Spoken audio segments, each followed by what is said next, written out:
Dying Light, yet another zombie survival game. Do we really need another zombie game? Hi guys, this is Andy Wood, and this is my review of Dying Light. First and foremost, my disclaimer. This review will most likely contain spoilers, so if you have not yet finished the game, or you are thinking of buying the game and do not wish to have your gameplay ruined, I would most likely not continue past this point in the video. Also, no one has paid me for this review. This is my own personal review of the game. When I first heard about Dying Light, I thought it was going to be just another Dead Island mishmash with some Mirror's Edge twist, and sure, there isn't anything out there like it, and I thought it was going to be yet another attempt to milk an already oversaturated niche market. The short and sweet synopsis is that the fictitious city of Haran has been hit with a viral outbreak and has turned most of the people into creatures that pretty much want to tear you limb from limb. You work for an agency that has been tasked to look into the possible rumor of a cure that is in the early stages, investigate it, secure it, and escape with it.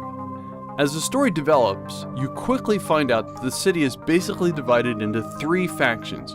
One is the good guys that have extremely limited resources but are able to maintain their edge through the use of parkour. Then there are the bad guys. They want to rule the city, what's left of it, through intimidation and brute force. And of course there's the other group, the zombies, which pretty much want to eat you. As you learn the game mechanics and master the parkour skills, you will figure out what works for you when presented with certain situations. For example, if you come across a large group of zombies or infected, chances are you're not going to want to hop into the middle of the fray and start swinging willy-nilly. You might want to use some distractions at your disposal like firecrackers or bombs and grenades. Throw them ahead of the group or behind the group depending upon your situation, thin the group out and take them down. The fun part of this game for me is the free roam or the free run mode. You can pretty much run wherever you want to within the boundaries of the city, so you have plenty of opportunity to develop your skills. I honestly didn't think I would like the parkour aspect of this game, but it works out really well. The city, the way it's designed, with small buildings, skinny alleys, you really have an opportunity to escape pretty much any predicament you're put into. And believe me, there will be many times that your parkour is going to be saving your bacon. The game itself looks and feels great.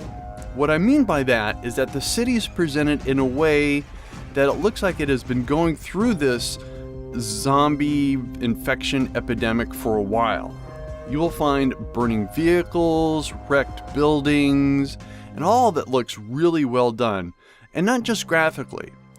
What I'm trying to say is that when you look at it, it looks weathered, as in it's in disarray, it's worn out, nothing's been maintained, and that all makes sense because of the zombies. And for those of you that are curious, I was playing the PC version of Dying Light. My gaming PC has a CPU which is an Intel i7 3.4 GHz with 16 GB of RAM.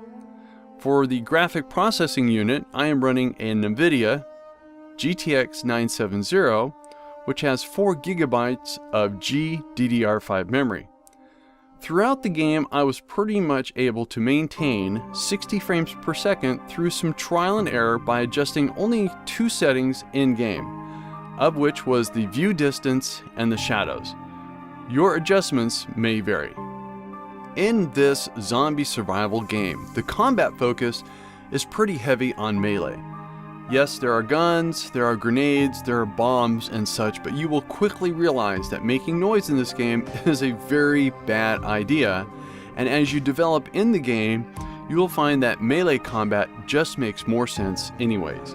Along the lines of modifying weapons, you will also be able to craft other things in the game that will give you help as well, like med kits, stamina boosters, throwing weapons, and much more. Your character in the game has 3 skill trees, of which offer a selection of sub-abilities that you can pick to help you along in the game. The top level skills are agility, as which you can guess is going to help you run faster and parkour better, and etc.